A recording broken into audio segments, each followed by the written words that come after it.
Bonjour à tous. Good morning to all. Thank you to Life Adapt for inviting me. My purpose, can you hear me? My purpose is to show you how seagrass beds are essential for life adaptation for climate change. So basically, I've been working on several projects, in particular for the coral and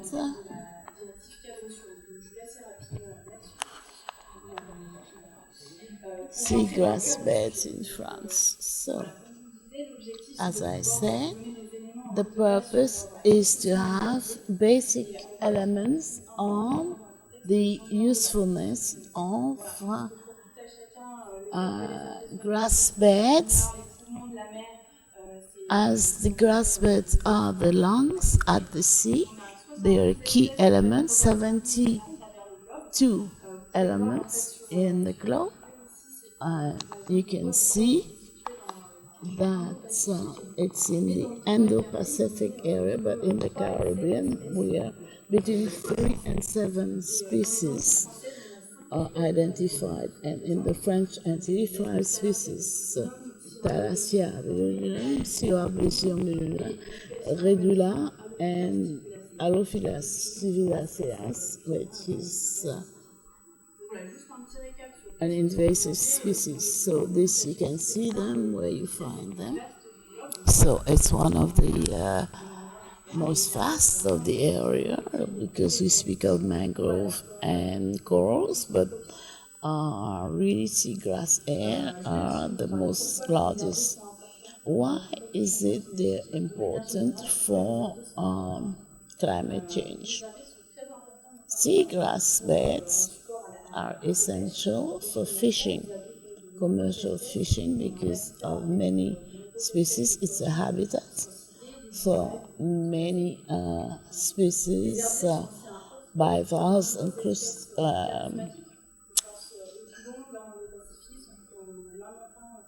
other species.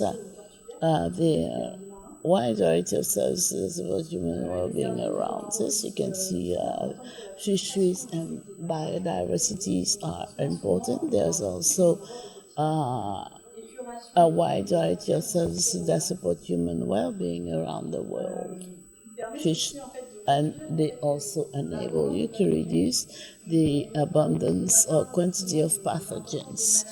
This morning we spoke about diseases for corals, but when you have seagrass beds, it helps reducing the pathogens. And then they are key to climate regulation. People know that they store large amounts of carbon in their biomass and sediment. 10% of ocean carbon is stored. They also play an essential role in the acidification of the ocean.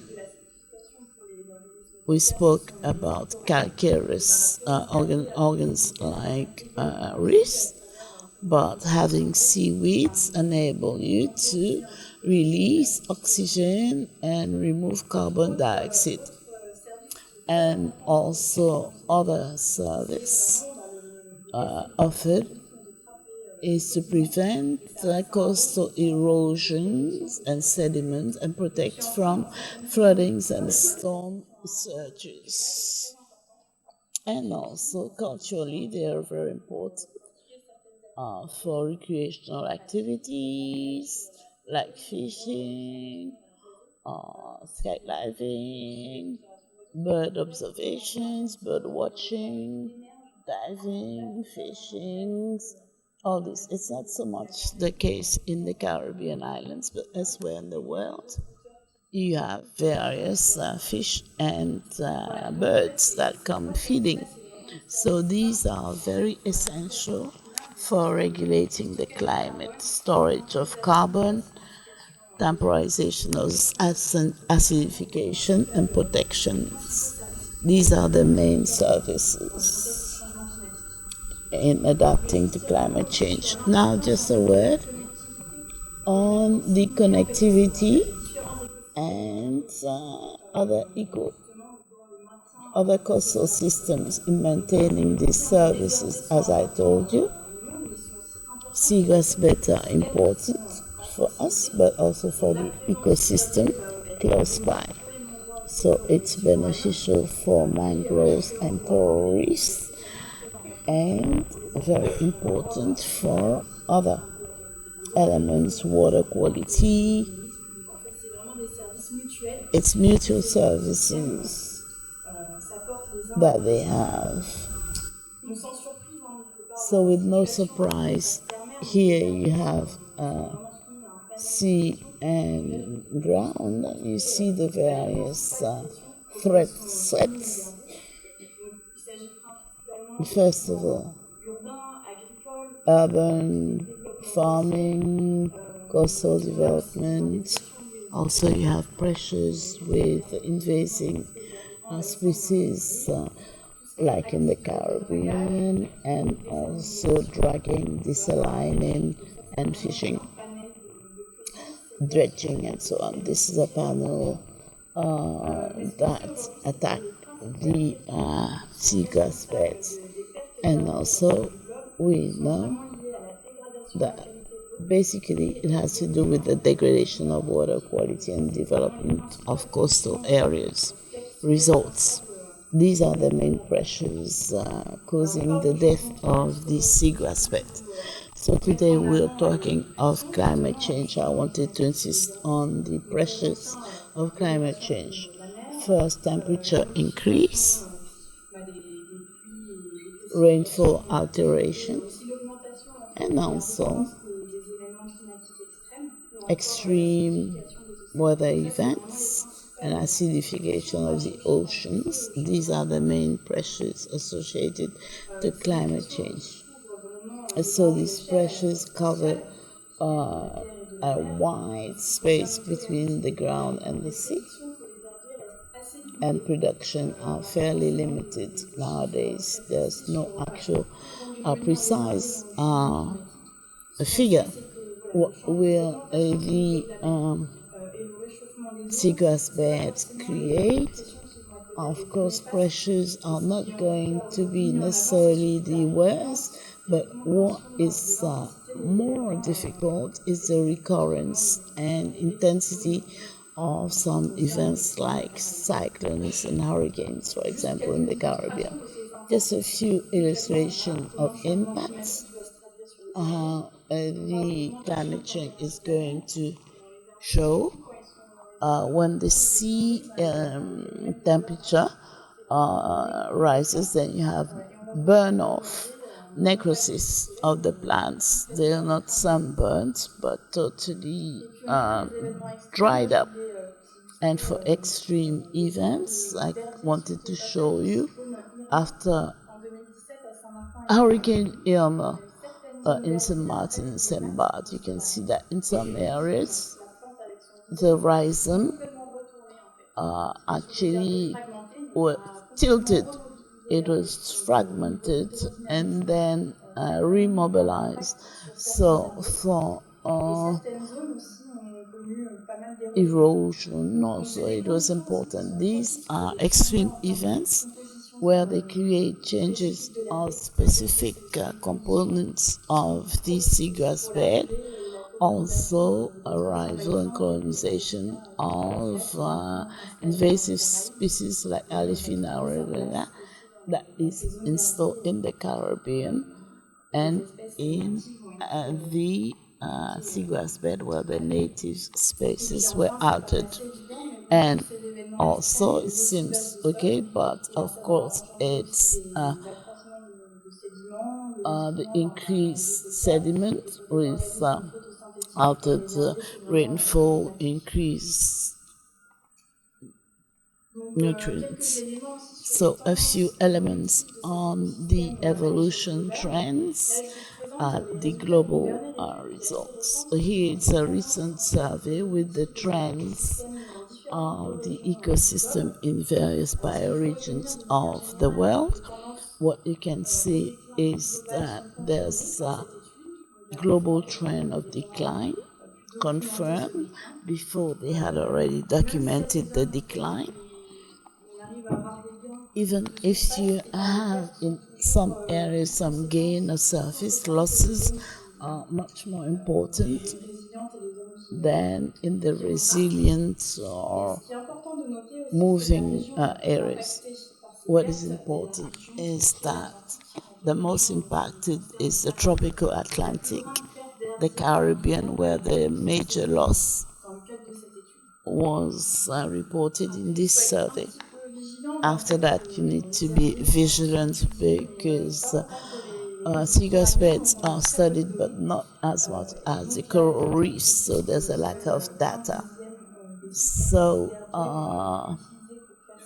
you can see that only 1/10 is being used for assessing the situation. So what is at stake is very essential because there's a lot of things lacking, and we need surveillance and monitoring to detect change, if ever, and identify potential causes of decline. These are the essential points to take into account. And so, to reach these objectives, you need to define why you're going to monitor the seagrass bed.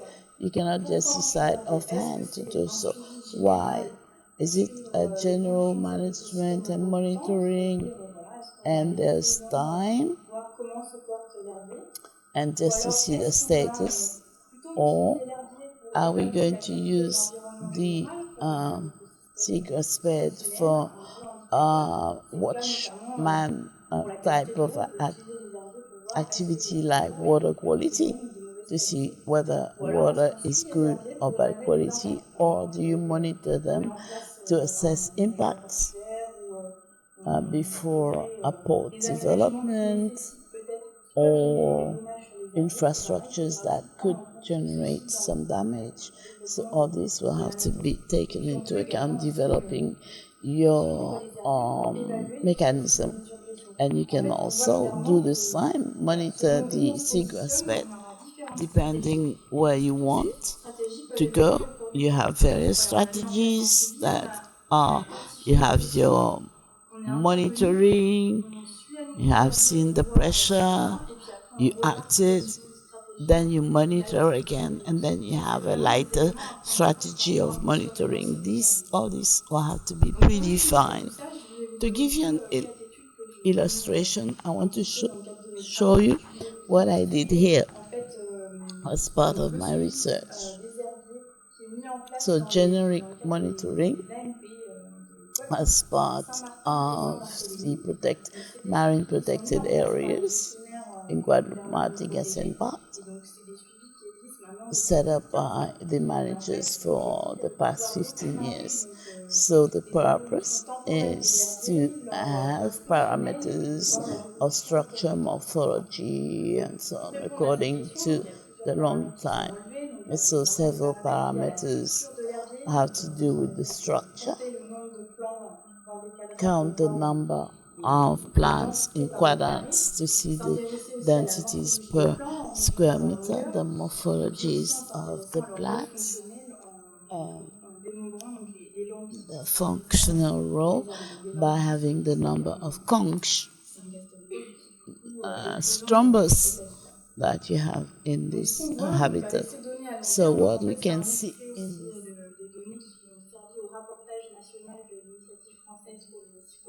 long term. Is anybody listening to me? Raise your hand if you're listening to the English. Raise your hand if you're listening to the English. Nobody's listening to the English. Oh, okay.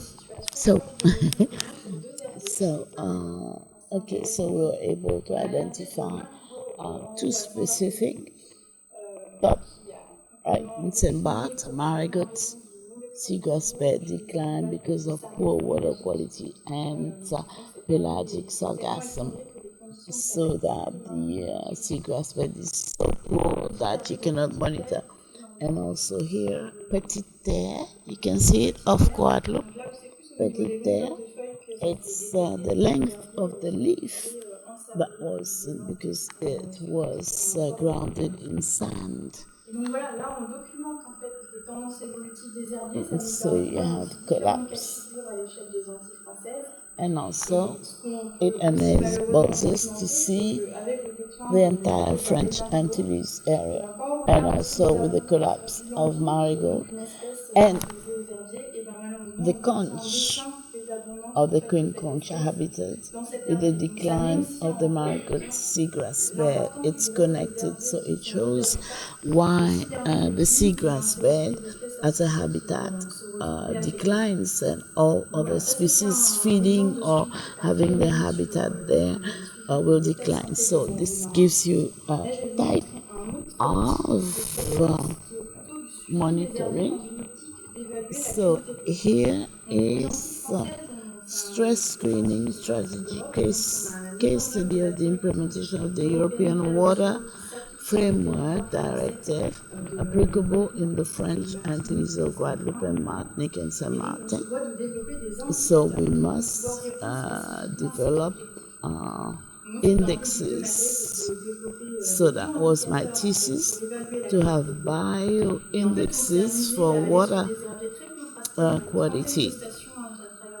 So we have a high contrast in the French Antilles to give specific imagery of physiological indication of seagrass bed. And we try to do a discrimination between the various types of seagrass beds. And what it is shown is that they are good bioindicators for water quality, for degradation and recovery of water quality. I think this is very important, and that could be of interest for some people, because when you have this, it's always good to have the bioindicators to say that sometimes things do recover. And so the bioindicators are interesting because they give us the source of pressure. Sometimes they're developed because of natural reasons. Some indicators will tell you, yes, it's enriched, but it's not anthropic, so it's natural, so it's okay.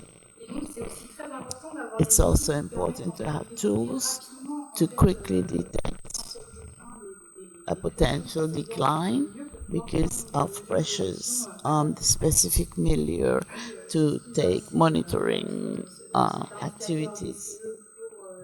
And what will be the indicator for the French island? We can have a mix or density of thalassia with early warning, for example, which gives you a global approach on the structural physiology and their degree of anthropization. So therefore you have a thorough image of their status in the context of anthropization. So we've seen that monitoring is essential, in particular in the Caribbean. There's not much data, but there's great decline. So it's essential to go beyond monitoring and reinforce protection activities when the sources of degradation and decline have been identified. When it's too late, you can try to restore, but it's not obvious. But some tests have been carried out and that positive results, but not much documentation. And also, you can raise collective awareness on the importance of this ecosystem. Many people speak of mangrove and coral reefs, but seagrass beds is just something that is at the bottom of the sea, but that's not very important. But then you need to raise awareness of the importance of this ecosystem. These are the main activities as part of Life Adapt Islands. I'm going to show you quickly an overview. As part of the Life Adapt projects, there are several activities. First, preservation of some areas of seagrass bed, as I showed you earlier on. Seagrass beds are very sensitive to physical perturbation. It can be noxious. So,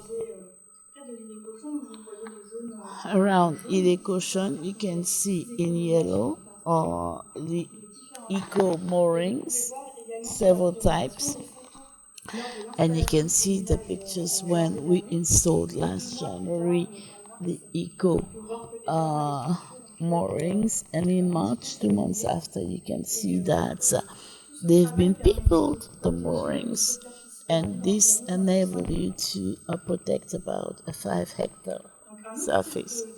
Another type of eco moorings is going to be implemented, not yet, but soon, as part of Life Adapt. About 20 screw anchors on the areas there on the map, which is lighter anchors. This should be in September or August. Another activities as part of Life will be to continue transplants of Thalassia tessitium. We know that it creates much discussion. It's complex, but it's important to try. And the idea is to use the recommendation of best practices that exist and carry out tests on various plants. As part of Life, there are about 100 species that will be plants collected and cultivated and then retransplanted by the end of the year. And after that, there should be a monitoring of transplant efficiency and see whether there's a feedback to the other stakeholders in the Caribbean, because we don't have much feedback on experiments carried out on these issues in the Caribbean. So it's very essential to be able to document the tests and research. And last, for raising public awareness as part of Life, there is an underwater trail on the Marie Galante seagrass beds. We'll take people there and then post a quest campaigns with illustration, good practice, video, documentaries, and also school children's awareness in secondary school, explanation of the key concept of understanding nature-based solution in the operation of Life Adapt. And this is it. That's what we've been doing. Avec 5 minutes d'avance.